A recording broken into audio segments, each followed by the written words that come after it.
प्यारे बच्चों, आज मैं एक नया विषय लाया हूँ। चुनाव, आज परिणाम भी आ रहे हैं। उपचुनाव। तो उपचुनाव क्यों कराए जाते हैं और कब कराए जाते हैं और इनका क्या होता है परिणाम, उसका पूरा सांगोपांग मैं यहाँ पे बताने का कोशिश करूँगा। जैसे उपचुनाव मुख्य चुनाव के बाद होने वाला चुनाव है, जो मुख्य चुनाव न हो पाने की स्थिति में करवाया जाता है। ज़्यादातर मामलों में ये चुनाव प्रत्याशी के मरने या इस्तीफा देने या अपराधी सिद्ध होने, अपात्र हो जाने के बाद होते हैं। उपचुनाव का प्राथमिक उद्देश्य रिक्त सीटों भरना, जिससे प्रभावित निर्वाचन क्षेत्र या जिले का प्रतिनिधित्व हो सके। अब इसमें बता रहा हूं कि कौन कौन सी धारा होती, किस धारा के अंतर्गत लगता है। तो जन प्रतिनिधित्व अधिनियम 1951 की धारा 151A निर्वाचन आयोग को संसद और विधान मंडलों के सदनों में आकस्मिक रिक्तियों की तारीख से 6 महीने के भीतर उपचुनावों के माध्यम से भरने हेतु आदेशित करती है, बशर्ते कि कार्यकाल की शेष अवधि 1 वर्ष या उससे अधिक हो। मतलब अगर माना कि 5 साल कार्यकाल है और 1 साल से कम रह गया या 1 साल रह गया तो चुनाव नहीं होगा।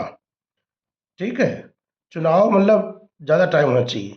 यदि लोकसभा की शेष अवधि सीट खाली होने की तारीख से 1 वर्ष से कम है तो उपचुनाव कराने की कोई आवश्यकता नहीं होती है। उपचुनाव राजनीतिक दलों को अपनी चुनावी रणनीतियों का परीक्षण करने और अपने अभियान के दृष्टिकोण को सुनिश्चित करने के लिए एक अवसर प्रदान करता है। अब बता रहा हूं मैं संवैधानिक चीजें कि जो उपचुनाव है उसका उल्लेख किसमें है। तो अनुच्छेद 324, प्रिय छात्रों, इसका ध्यान रखना कि चुनाव का जो होता है उपचुनाव का उल्लेख है वो अनुच्छेद 324 में है। भारतीय संविधान का भाग 15 चुनावों से संबंधित है, जो चुनाव कराने हेतु आयोग की स्थापना का आह्वान करता है। चुनाव आयोग की स्थापना जो हुई थी 25 जनवरी 1950 को संविधान के तहत की गई थी। यह भारतीय संविधान के अनुच्छेद 324 से 329 संबंधित, मतलब जो चुनावों का उल्लेख है वो 324 से 329 तक है।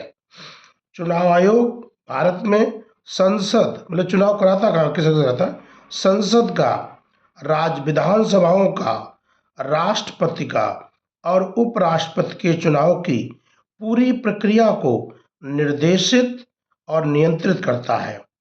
चुनाव आयोग का राज्य में होने वाले पंचायतों और नगर पालिका चुनावों से कोई संबंध नहीं होता है। भारतीय संविधान में एक अलग राज्य चुनाव आयोग का गठन किया गया है। मतलब राज्यों में जो पंचायत के और नगर पालिका के चुनाव होते हैं उनका पूरी जिम्मेदारी राज्य निर्वाचन आयोग की होती है।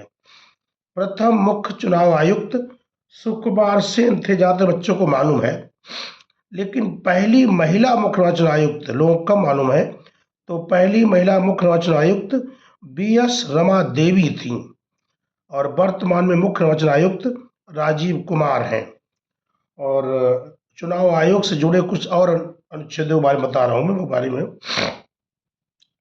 अनुच्छेद 324 जो है उसमें चुनाव आयोग की स्थापना के बारे में बताया, सिर्फ कि भारत में एक चुनाव आयोग होना चाहिए। और इसमें और अनुच्छेद 325 में क्या है, धर्म, वंश, लिंग और जात के आधार पर कोई व्यक्ति मतदाता सूची में शामिल होने के लिए अयोग्य नहीं है और किसी विशेष मतदाता सूची में शामिल होने का दावा नहीं कर सकता है। ये संविधान में लिखा है कि धर्म, वंश, लिंग, जात के आधार पर कोई अयोग्य नहीं हो सकता है।